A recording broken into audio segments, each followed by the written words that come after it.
Hello అండి, welcome to DJs recipe book. ఈరోజు recipe బుక్లో రెసిపీ ఆంధ్ర స్పెషల్ అయినటువంటి గోంగూర పులుసు కూర. శనగపప్పుతో చేసే ఈ పులుసు కూర చాలా రుచిగా ఉంటుంది. దీన్ని మీరు తప్పకుండా ఒకసారి ట్రై చేయండి. ట్రై చేసి మీ యొక్క అభిప్రాయాన్ని కామెంట్ రూపంలో తెలపండి. మీకు ఈ వీడియో కనుక నచ్చినట్టయితే లైక్ చేయండి, షేర్ చేయండి, సబ్స్క్రైబ్ చేసుకోండి. మర్చిపోకుండా బెల్ ఐకాన్ ప్రెస్ చేయండి. నేను చేసే ప్రతి వీడియో మీకు నోటిఫికేషన్లో వస్తుంది. ముందుగా ఒక కుక్కర్ తీసుకొని అందులో మనం పెద్ద కట్ట గోంగూరని బాగా వాష్ చేసుకొని కుక్కర్లో వేసి 3 విజిల్స్ వచ్చేదాకా ఉడికించుకోవాలి. గోంగూరతో పాటుగా ముందుగా మనం నానబెట్టుకునేటువంటి పచ్చిశనగపప్పు, ఒక 4 స్పూన్ల పచ్చిశనగపప్పును ఒక అరగంట సేపు నానబెట్టుకొని దాన్ని కూడా వేసి అరకప్పు వాటర్ వేసుకొని సన్నగా తరుక్కున్నటువంటి 4 పచ్చిమిరపకాయలు, 2 ఎర్రగడ్డలను, సన్నగా తరుక్కున్నటువంటి ఒక టమాటో, వీటన్నిటిని వేసి కుక్కర్లో 3 విజిల్స్ వచ్చేదాకా ఉడికించుకోవాలి.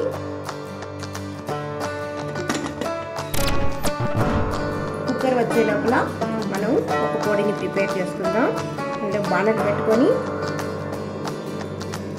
దాదాపు ఒక 2 స్పూన్ల ఆయిల్ వేసుకొని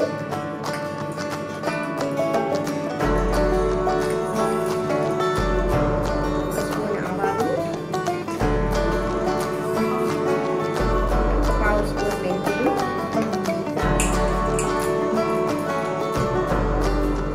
ఒక 2 స్పూన్ల ధనియాలు, ఒక 7 దాకా ఎండుమిరపకాయలు వేసి వీటిని వేయించుకొని వీటిని పొడి కొట్టుకుందాం.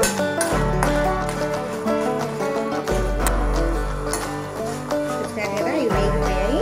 ఇప్పుడు స్టవ్ ఆఫ్ చేసేసి ఇప్పుడు చల్లారిన తర్వాత మిక్సీలో పోపు చేసుకుందాం.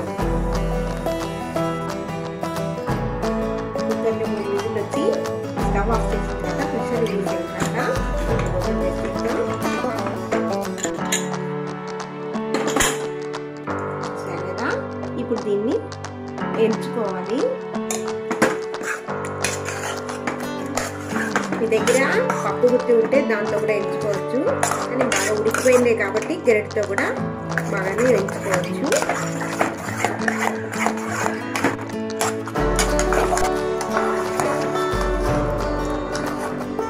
బాగా మెత్తగా ఎంచుకోవాలి. దీన్ని పక్కన పెట్టేసి బాండి పెట్టి దాదాపు ఒక 4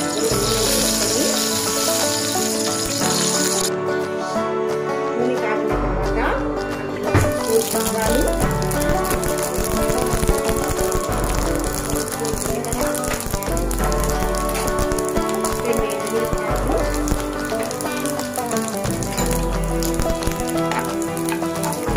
వేసుకొని పోపు వేగిన తర్వాత ముందుగా కరిగి పెట్టినటువంటి సన్నని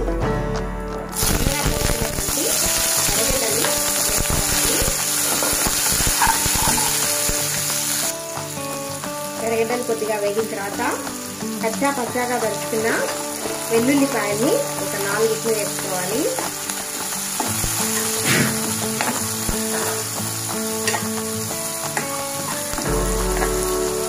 సన్నగా తరిగిన పచ్చిమిరపకాయలు ఒక 2,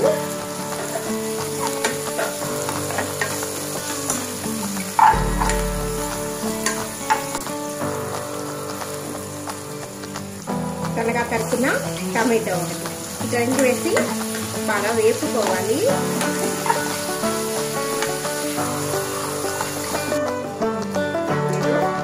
అర స్పూన్ పసుపు, 1/2 స్పూన్ ఇంగువ,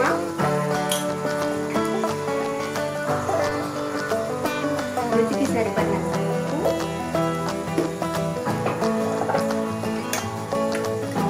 మనం ముందుగా రెడీ చేసినట్టు మిరప్పొడి, అది దాదాపుగా ఒక 2 స్పూన్ల మిరప్పొడి వేసుకొని ఒకసారి బాగా మిక్స్ చేసుకొని మనం ఉడికించుకున్నటువంటి ఈ గోంగూర వేసుకొని